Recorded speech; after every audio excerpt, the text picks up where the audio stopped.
Ao vivo para trazer informações sobre um acidente que aconteceu ali na região oeste, região do bairro Tropical, Coqueiral, onde uma família, pai, mãe, uma criança estavam num patinete quando foram atingidos por um carro. Murilo tem os detalhes. Boa tarde, Murilo. Oi, Valdinei, boa tarde para você, boa tarde para quem acompanha o nosso Balanço Geral nessa quarta-feira. Pois é, as câmeras de segurança registraram esse acidente. O que chama atenção são as duas situações, tanto do patinete quanto do motorista do carro. Esse patinete tinham 3 pessoas, um homem de 30 anos, uma mulher de 24 e uma garotinha de 4 anos de idade. Já o motorista do carro, ele furou ali a placa de pare, ele não parou, foi no cruzamento das ruas Presidente Kennedy com Valdemar Bom, na região do Coqueiral. Essas 3 pessoas ficaram feridas, foram atendidas pelo CIAT, encaminhadas para uma unidade de pronto atendimento, para a UPA da Tancredo Neves, e chama muito a atenção, Primeiro, por parte do motorista, que furou então a placa ali, precisava parar naquela via, e 3 pessoas desse patinete elétrico, uma família toda. Por isso, a gente veio aqui até a sede da Transitar para falar com o Martins, que é supervisor de trânsito. Martins, esse acidente que aconteceu ontem no final da tarde na região do Coqueiral, chama muito a atenção por conta desses erros, Primeiro, o pessoal precisa respeitar a placa de pare ali, a sinalização, porque no vídeo dá para ver bem que a sinalização tá ok, Boa tarde. Boa tarde a todos que estão nos assistindo. Realmente, a sinalização ela está clara, dá para perceber pelas imagens, e aí houve aí uma imprudência por parte do condutor do veículo, que acabou não respeitando ali o sinal de parada obrigatória, e infelizmente aí o sinistro aconteceu. Mas é importante sempre andar atento, tanto o condutor quanto os usuários desses equipamentos, são os chamados equipamentos de mobilidade individual autopropelidos, e também temos aí regras de circulação para esses veículos. Esses veículos eles não podem transitar em vias onde a velocidade máxima é acima de 40 por hora, então esses veículos não podem transitar.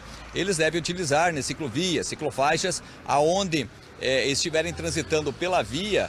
No caso, aquelas vias em que é permitido que eles transitem, nas vias de velocidade máxima de até 40 km por hora, transitar no mesmo sentido de circulação dos veículos e utilizar aí sempre, por os condutores, aconselhável que eles utilizem também os equipamentos de proteção individual. E Martins, chama aí a atenção em relação a 3 pessoas nesse patinete. Como funciona a fiscalização? Existe uma lei? Pode, não pode? Quantas pessoas podem estar no patinete? Porque aparentemente pode dar um problema bem grande, Exatamente, pode dar um problema enorme mesmo.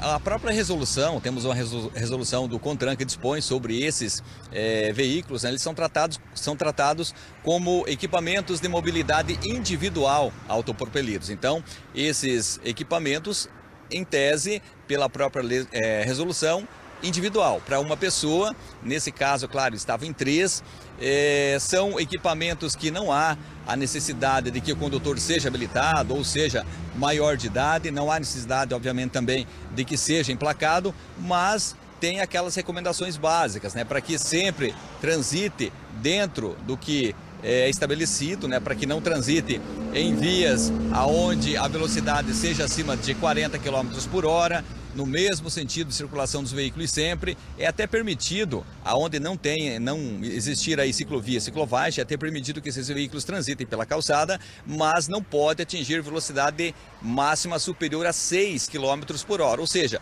é uma velocidade de uma pessoa ir caminhando a passos normais. Então sempre vale essas regras, estar sempre atento, porque são pessoas vulneráveis quando estão utilizando esses equipamentos, e como já citado aí, utilizar os equipamentos de proteção individual para que, se eventualmente se envolver no sinistro, aí esteja de certa forma protegido, luva, capacete, etc. Onde essa situação aconteceu, na Presidente Kennedy, não existe uma ciclovia ali naquele trecho. E aí, como fica essa questão da fiscalização? O senhor falou que acima de 40 por hora não é permitida a circulação desses veículos, desse formato de veículo. E aí, existe uma fiscalização? É falha? Falta uma consciência também por parte de quem usa esses patinetes? Só ressaltando que em relação a esses patinetes, infelizmente não tem como a gente fazer uma fiscalização.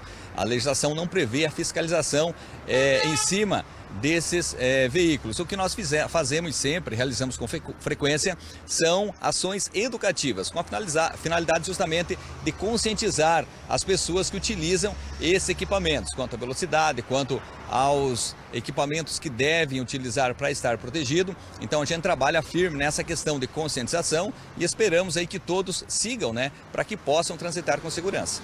Os itens que seriam obrigatórios, ou pelo menos itens de segurança, é sempre importante reforçar, né? O senhor falou, mas assim como os motociclistas, que são super vulneráveis aí no trânsito, quem utiliza patinete, bicicletas elétricas, também é importante sempre fazer o uso desses equipamentos.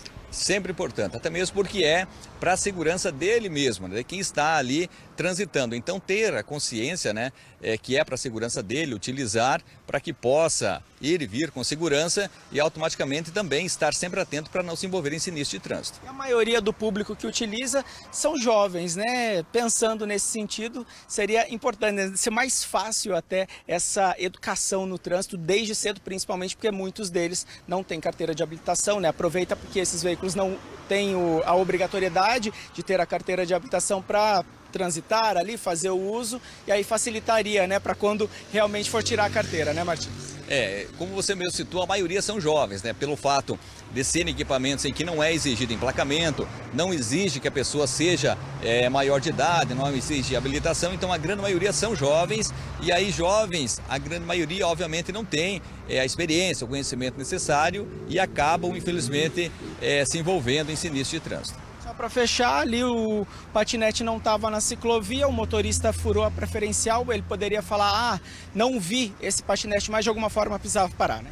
Exatamente, a sinalização é bem clara, então o condutor do veículo, do carro no caso, ele precisava parar. Então, mesmo que fosse ali até um animalzinho, obviamente ele deveria parar, dar a preferência, um animal, um pedestre, um ciclista, uma moto, enfim. Existiu a placa de parada obrigatória, é obrigação, a sinalização já está bem especificada, obrigação do condutor parar, olhar para os dois lados e só for, obviamente, quando não estiver vindo ninguém na via preferencial. Perfeito, Martins, obrigado pela participação, supervisor de trânsito da Transitar. Valdinei, eu volto com você. Obrigado, Murilo, pela participação. Martins também, sempre muito atento a essas questões de trânsito e falando sobre essa realidade. Cascavel, todas as nossas cidades aqui, onde as pessoas encontram no patinete, nesses veículos de locomoção aí, a melhor alternativa, muitas vezes para chegar ao seu trabalho com tranquilidade, com mais rapidez, mas é fundamental, como disse o Martins, que você respeite todas as regras para você ter a sua integridade, né, para você preservar a sua saúde e ficar, né, com toda essa responsabilidade aí de não usar o capacete, de não usar os itens de segurança, é difícil para você, porque sempre alguém vai apontar, olha, você está errado, você está equivocado, precisa seguir todas essas regras aí para que todo mundo fique bem. Agora estou dando uma olhada e eu vou mudar totalmente de assunto, agora 12h31. Você gosta de Luan Santana? Daniel, Ana Castela.